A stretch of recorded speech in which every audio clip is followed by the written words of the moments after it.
La foto de Alberto Fernández, la foto en Olivos, que tiene distintos puntos de vista para estar tocando. Obviamente, el político, lo que puede llegar a estar sopesando desde lo legal, lo que puede llegar a ser un pedido de juicio político que va a quedar mucho más en lo simbólico que en la concreción, pero fundamentalmente también en lo social, cómo afecta a la política, cómo afecta, si es que la afecta, a la democracia, cómo afecta a la economía, cómo afecta a la credibilidad y las respuestas sociales. Bueno, son muchas las aristas que se pueden llegar a estar observando con una sola foto las consecuencias que pueden traer. Y por eso estamos en contacto con Dante Avaro, que es investigador del CONICET, que es filósofo, que es un especialista en ciencias sociales, que es economista. ¿Cómo te va, Dante? Muy buenos días, muchas gracias por atendernos y por cedernos tu tiempo en esta mañana.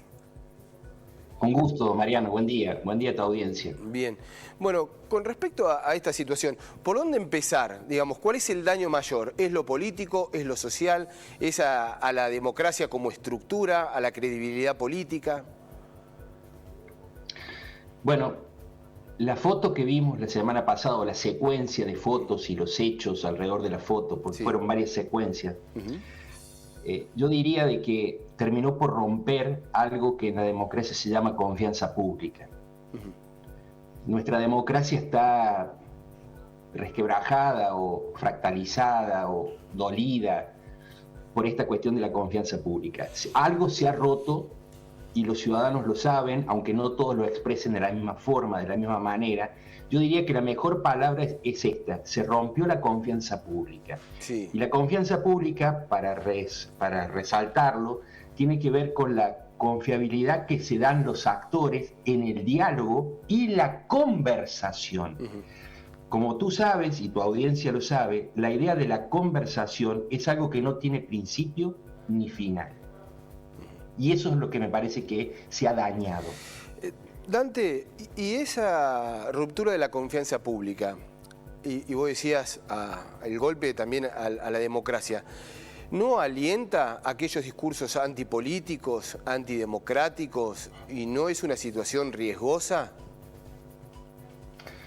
Bueno, Argentina es ahora uno de los países democráticos que está empezando a tener eso que se llama o que llaman discursos antipolíticos. Pero déjame hacer una matización ahí.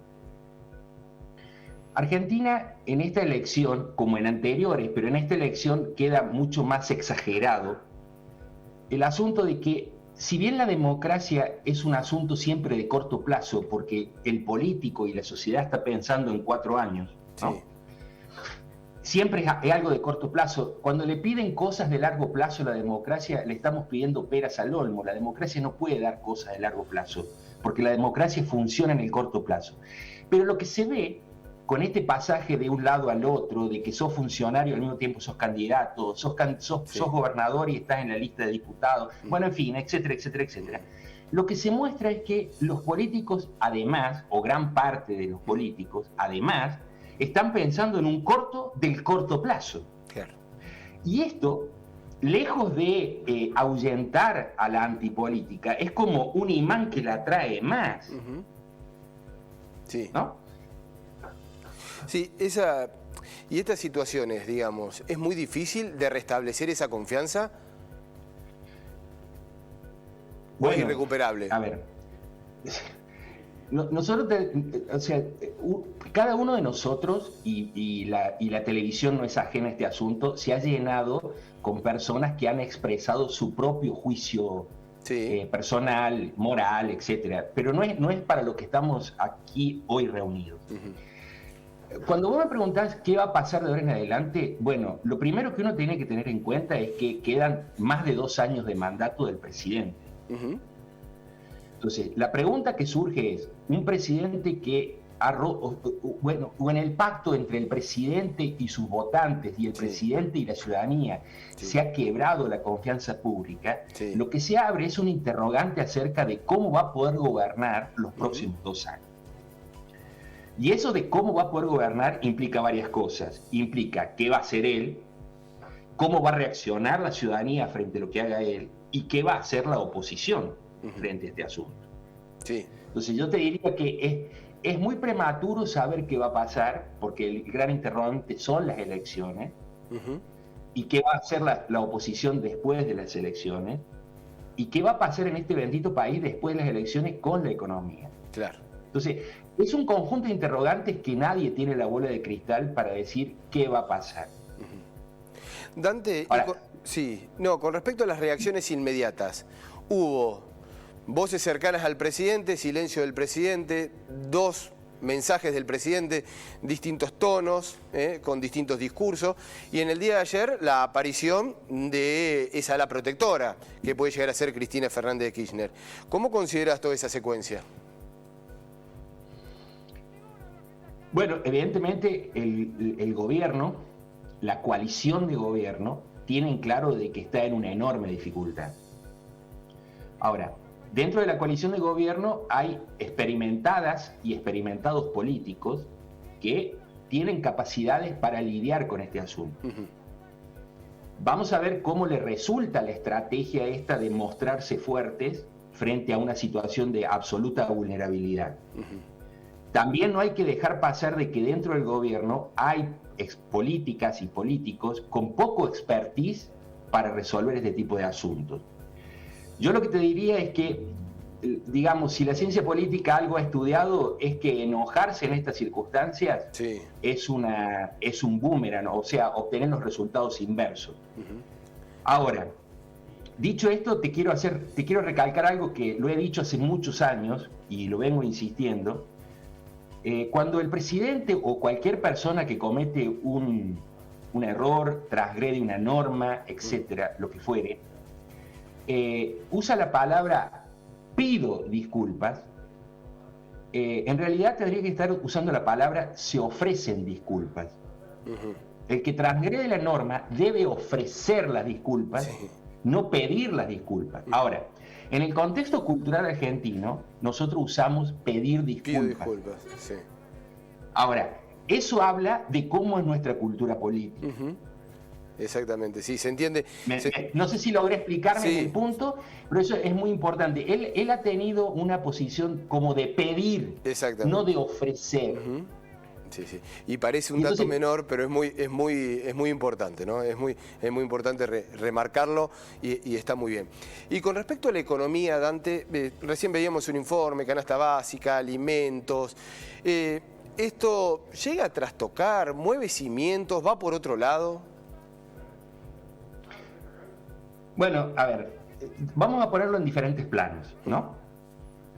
En un plano, digamos, macroeconómico, esta idea de la pérdida de confianza pública es como una catarata, es una ola que va a ir creciendo. ¿Por qué? Porque los inversores, los grandes grupos económicos, o sea, son conscientes de este asunto y están viendo de que va a ser muy difícil creer en la palabra de la presidencia, etcétera, etcétera. Entonces yo te diría que ahí entramos como en un tobogán de deslizamiento negativo. Ahora, ese es un mundo. Después vos tenés el mundo de cómo el gobierno satisface las demandas de grupos de presión particulares, léase, piqueteros, lo que fuere. Digamos, ese es otro laberinto en el cual el gobierno no se está sintiendo muy a gusto, no le están resultando las cosas como parece que pretendía hacerlo, hay algo que no le está cerrando, y ese es otro frente complejo, digamos que es el frente complejo de las demandas inmediatas relacionadas con los derechos humanos y además con una alta visibilidad pública.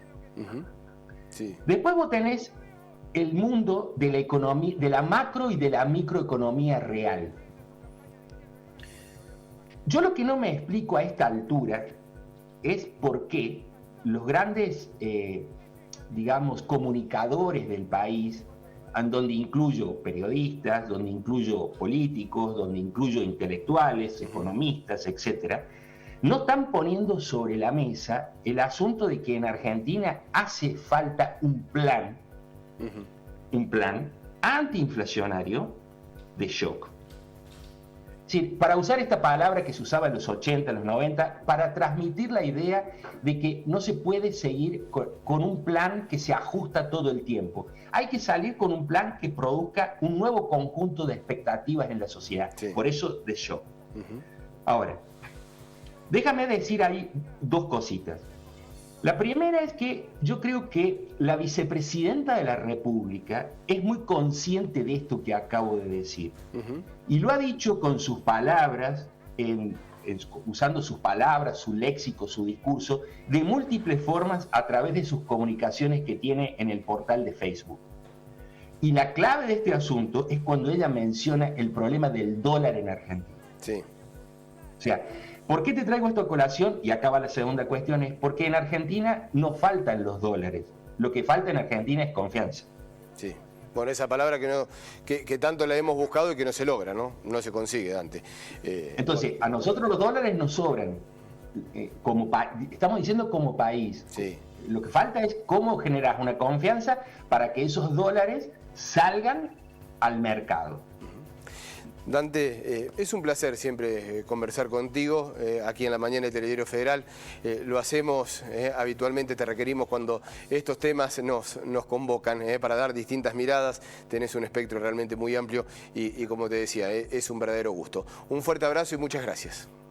Déjame despedirme con una frase muy, muy cortita que creo que es útil para todo lo que vos me preguntaste recién. No te robo más de no, por favor. Segundos. Confucio, un pensador chino, ¿no?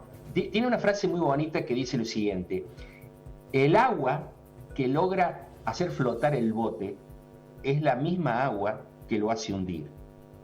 Confucio decía que el bote son los gobernantes y el agua son los gobernados. El problema de Fernández es ese exactamente. Muy claro. Dante, hasta luego. Un fuerte abrazo. Igual a tu audiencia. Hasta luego. Muchas gracias.